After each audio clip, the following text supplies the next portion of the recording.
ابن کثیر اٹھا کر دیکھیں 4 انگلی کے برابر بھی الا موضع 4 اصابع، 4 انگلی کے برابر بھی کوئی جگہ ایسی خالی نہیں جہاں شیطان نے سر نہ رکھا ہو سجدے میں، جہاں اس نے سر نہ جھکایا ہو اللہ کے سامنے سجدہ کرتے ہوئے۔ ہم اور آپ کیا عبادت کریں گے اللہ رب العالمین کی؟ ہم اور آپ کیا سجدے کریں گے اللہ رب العالمین کے سامنے؟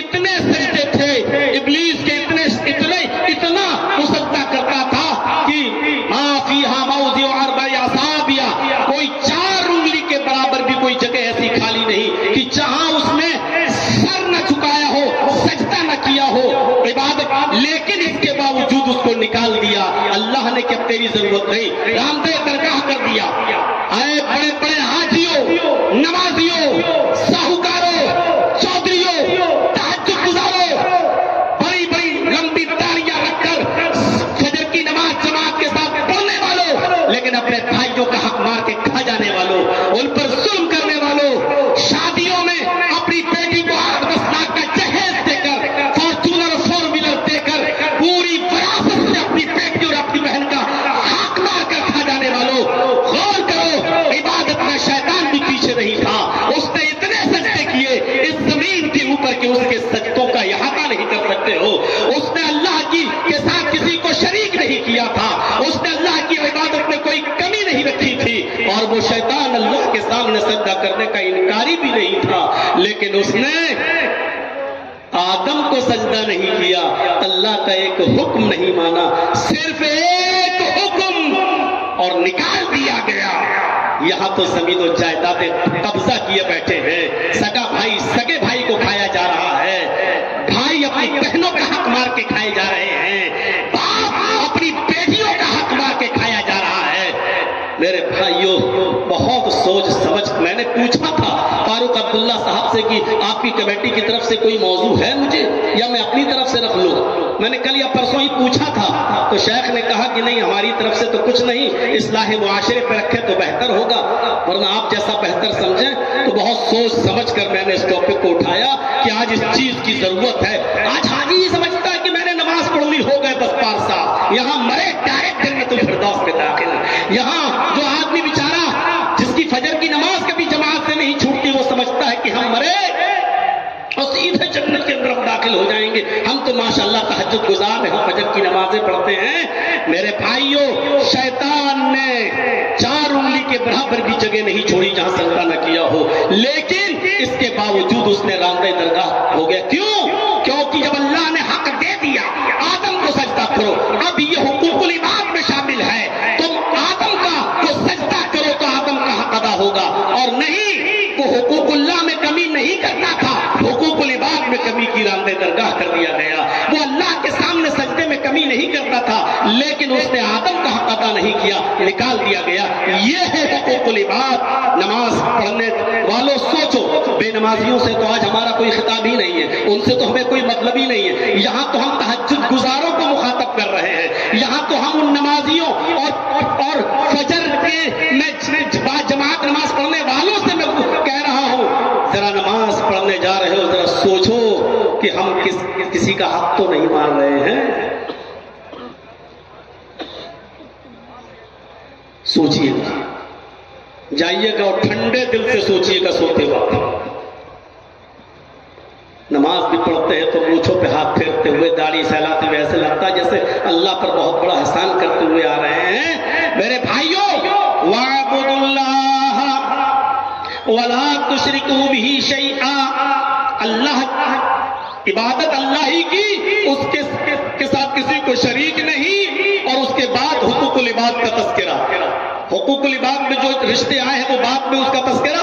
پہلے یہ بتا دوں کہ بندہ دیکھیے، حضرت آدم کو سجدہ نہیں کیا، راندہ درگاہ کیا۔ آپ کو یاد ہوگا بخاری شریف پڑھیے، کتاب و بدل وحی اٹھائیے، پہلا ہی وہ حدیث انما الاعمال بالنیات کے بعد آپ جب کتاب و بدل وحی پڑھیں گے تو پہلی حدیث میں آپ لمبی حدیث ہے آپ کو ملے گی۔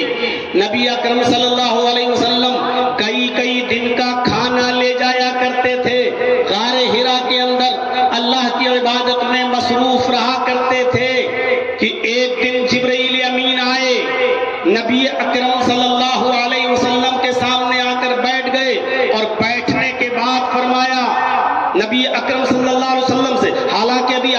نہیں بنے ہیں، ابھی آپ رسول نہیں بنے ہیں، ابھی قرآن کی کوئی آیت نبی اکرم پر نازل نہیں ہوئی ہے، یہ پہلا واقعہ ہے، پہلا موقع ہے۔ حضرت جبرائیل علیہ السلام نبی اکرم صلی اللہ علیہ وسلم کے پاس جا کر بیٹھ گئے اور کہا اقرا یا محمد، اے محمد پڑھو۔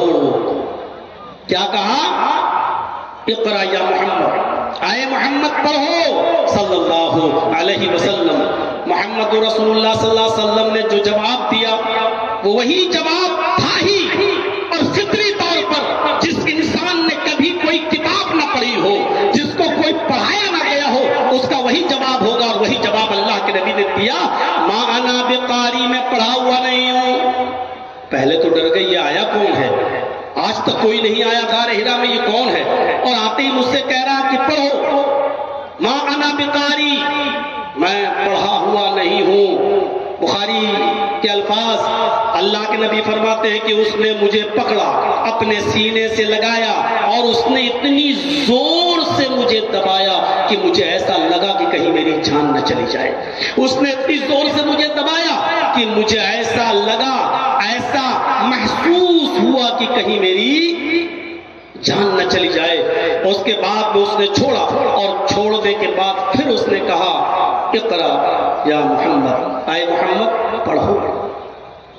ظاہر بات ہے آپ نے پھر وہی جواب دیا، ما انا بقاری، میں پڑھا ہوا نہیں ہوں۔ جبرائیل امین نے پھر پکڑا، پکڑنے کے بعد اپنے سینے سے دبایا، اور اتنی زور سے دبایا کہ اللہ کے نبی صلی اللہ علیہ وسلم فرماتے ہیں کہ پھر مجھے ایسا لگا کہ کہیں میری جان نہ چلی جائے۔ اس کے بعد میں چھوڑا، چھوڑنے کے بعد پھر کہا اقرا یا محمد، اے محمد پڑھو۔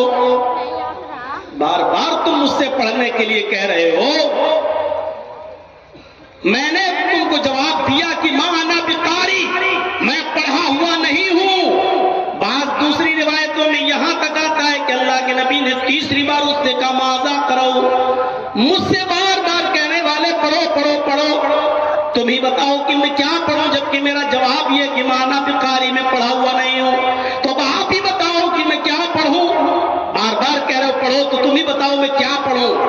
پکڑا، پھر دبایا، اور اتنی زور سے دبایا کہ اللہ کے نبی صلی اللہ علیہ وسلم فرماتے کہ مجھے پھر محسوس ہوا کہ کہیں میری جان نہ چلی جائے، اور اس کے بعد میں چھوڑا، اور چھوڑنے کے بعد کہا اقرأ باسم ربک الذی خلق، خلق الانسان من علق، اقرأ وربک الاکرم الذی علم بالقلم، علم الانسان ما لم یعلم۔ یہ 5 آیتیں نازل ہوئیں نبی اکرم جناب محمد رسول اللہ صلی اللہ علیہ وسلم کے اوپر۔ اقرأ باسم ربک الذی خلق، خلق الانسان من علق، اقرأ وربک الاکرم الذی علم بالقلم، علم الانسان ما لم یعلم۔ جبرائیل یہ پڑھنے کے لیے جب کہا کہ یہ پڑھو، پڑھایا، اور اس کے بعد میں چلے گئے، لیکن نبی اکرم صلی اللہ علیہ وسلم ڈر گئے۔ ابھی آپ کو پتہ نہیں ہے، ابھی یہ بھی نہیں معلوم کہ میں اللہ کا رسول بنا دیا گیا ہوں، ابھی یہ بھی نہیں معلوم کہ یہ تھا کون، لیکن اس حادثے سے آپ ڈر گئے، اور اتنا ڈر گئے کہ آپ نے رات ہی میں وہ غار ہرا چھوڑ دی، اور وہاں سے دوڑے اپنے گھر کی طرف گئے، اور جیسے ہی اپنے گھر میں انٹری لیتے ہیں، بخاری کتابوں پر الوحی کے الفاظ ہیں، اپنے گھر میں گھستے ہیں، حضرت خدیجہ سے کہتے خدیجہ زملونی زملونی یا خدیجہ، زملونی یا خدیجہ، اے خدیجہ مجھے چادر اڑاؤ، اے خدیجہ مجھے کمبل اڑاؤ، اے خدیجہ مجھے چادر اڑاؤ، مجھے ڈر لگ رہا ہے۔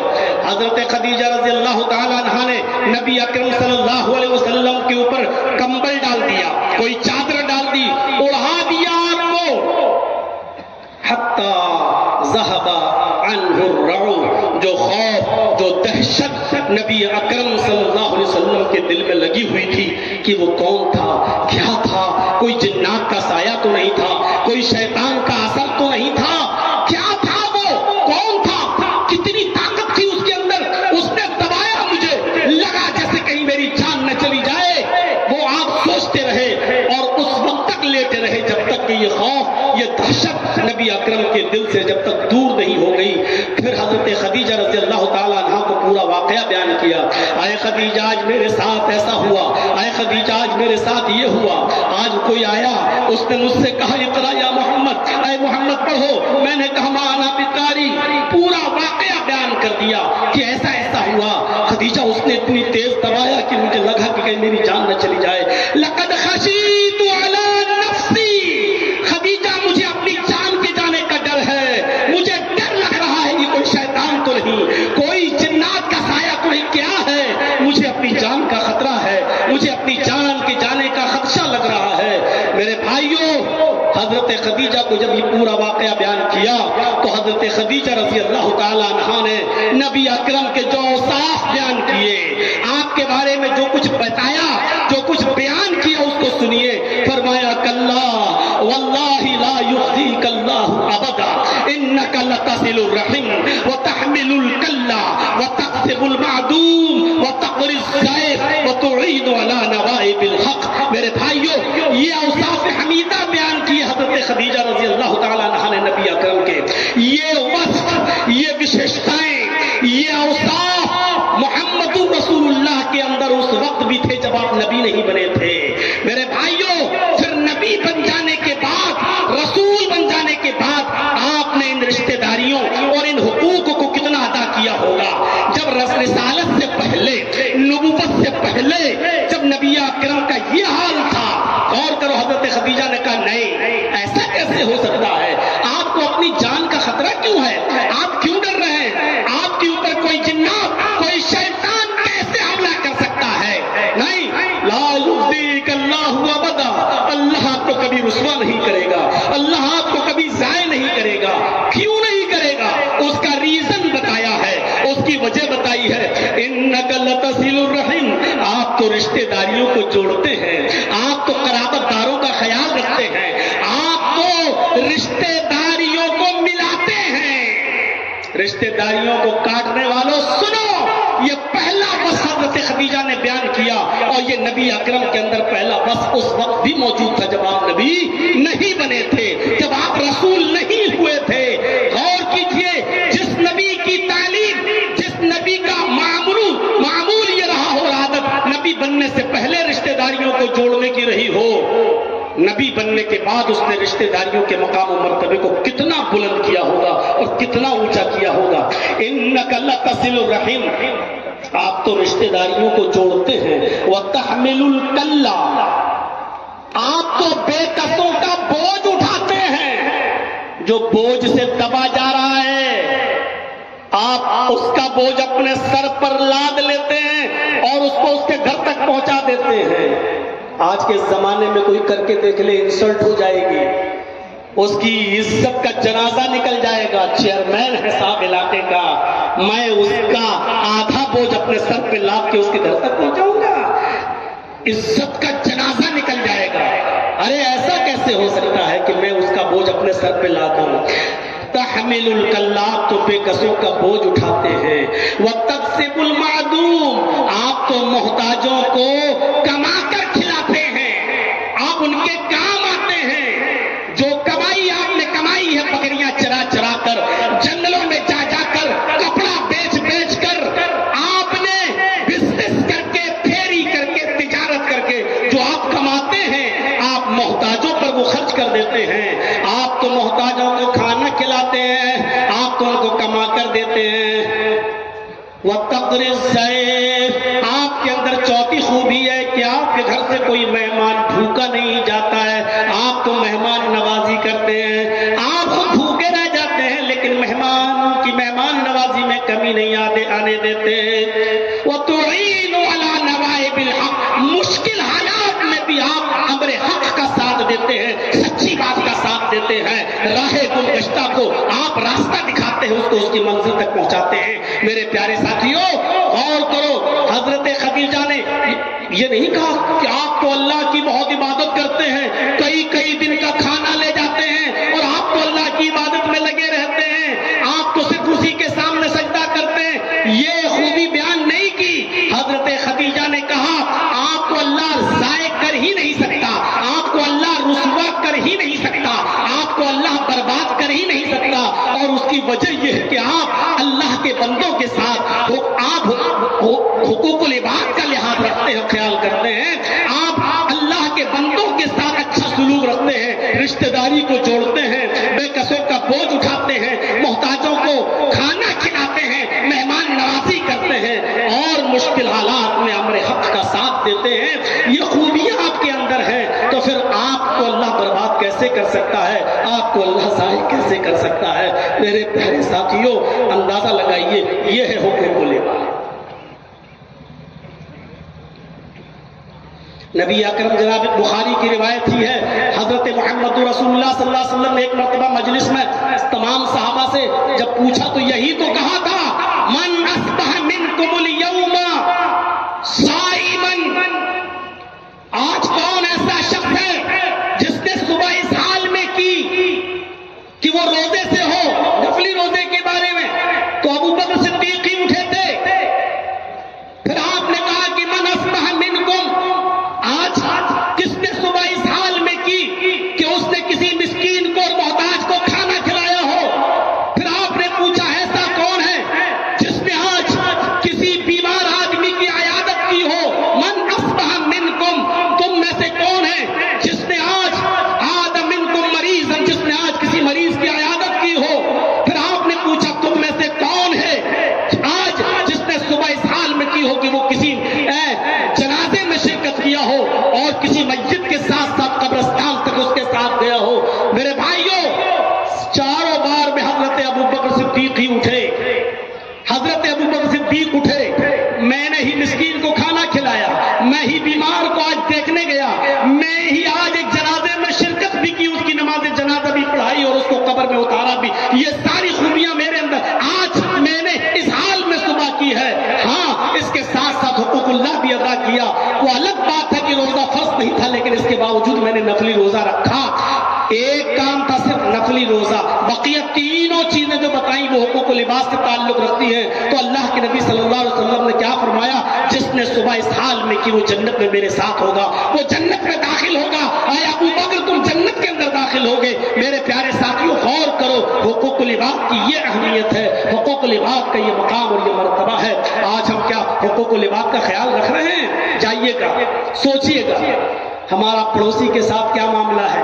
حقوق العباد میں صرف اتنا ہی نہیں آتا ہے، غیر مسلموں کے ساتھ کیا سلوک ہے، مسلمانوں کے ساتھ کیا سلوک ہے، مسلم قیدیوں کے ساتھ کیا سلوک ہے، عورتوں کے ساتھ کیا سلوک ہے، بیویوں کے ساتھ کیا سلوک ہے، بیواؤں کے ساتھ کیا ہمارا سلوک ہے، یتیموں کے ساتھ کیا ہمارا سلوک ہے، غیر مسلموں کے ساتھ کیا ہمارا سلوک ہے۔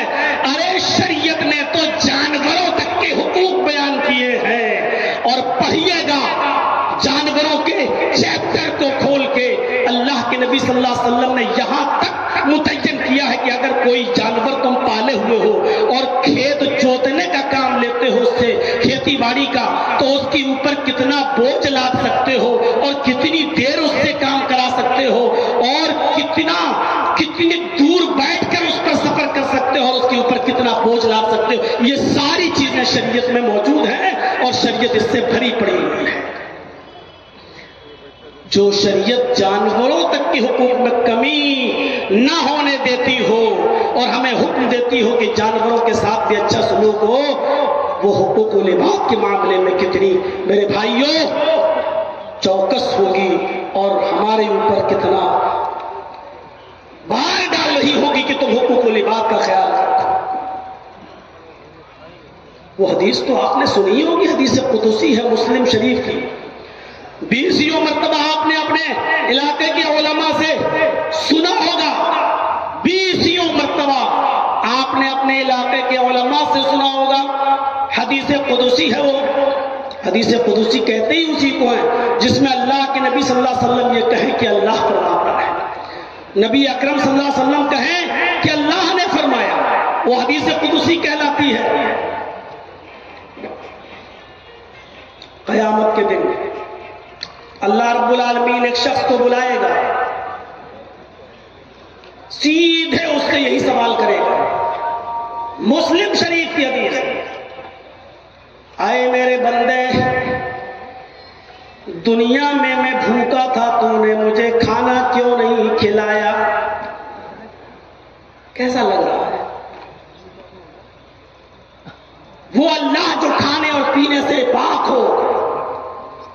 جو نہ کھاتا ہو نہ پیتا ہو. اور یہ عقیدہ توحید کا ایک حصہ ہے. جو اللہ کو کھانے اور پینے والا مانتا ہے وہ مسلمان نہیں ہو سکتا ہے. یہ عقیدہ ہونا چاہیے. اللہ نہ کھاتا ہے نہ پیتا ہے نہ سوتا ہے. لا تأخذہ سنۃ ولا نوم. اس کو اونگ تک نہیں آتی. نیند تو بہت دور کی بات. اونگ تو جانتے ہی ہے نا. اور نہ جانتے ہو تو جمعے کے دن چلے جائیے گا مسجد میں, جاتے ہی ہوں گے.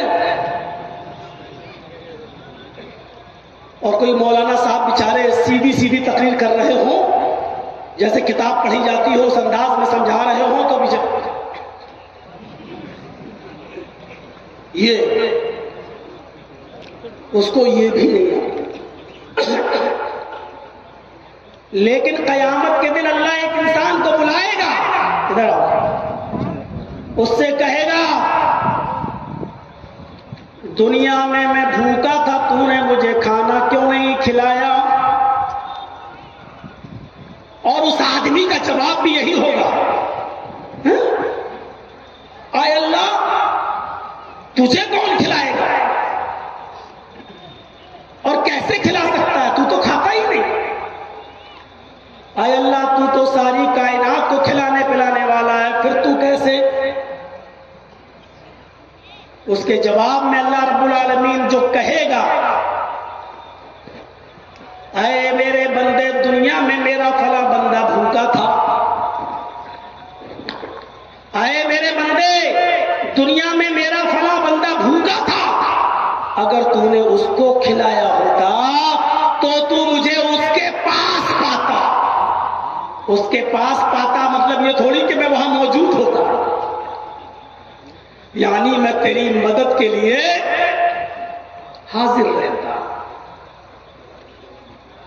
اللہ رب العالمین کے لیے ضروری نہیں ہے کہ وہ آسمان سے اتر کر دنیا پر آئے اور لوگ کہیں کہ نہیں وہ یہاں ہے, وہ اس بوتل میں بھی ہے, وہ اس کیمرے میں بھی ہے, وہ اس مجلس میں بھی ہے.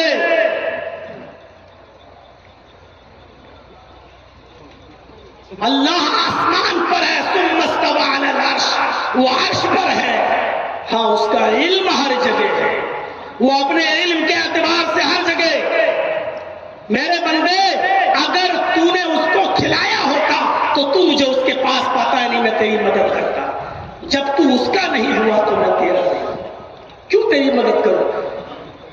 کتنی بڑی حقوق العباد کی طرف اشارہ کر رہی ہے یہ حدیث. ایک بھوکے کو کھانا کھلانا, کھلانا ہی نہیں دوسروں کو ابھارنا بھی. ارے محتاجوں کو مسکینوں کو کھانا کھلاؤ, یہ شریعت کا ایک حصہ ہے. وَلَا يَحُضُّ عَلَىٰ طَعَامِ الْمِسْكِينِ, یہ وہ شخص ہے جو لوگوں کو فقیر محتاج اور بھوکوں کو کھانا کھلانے کے لیے اکساتا نہیں تھا, ابھارتا نہیں تھا. قرآن پڑھیے, کہا وَلَا يَحُضُّ عَلَىٰ طَعَامِ الْمِسْكِينِ, یہ وہ شخص ہے جو محتاج کو مسکینوں کو کھانا کھلاتا نہیں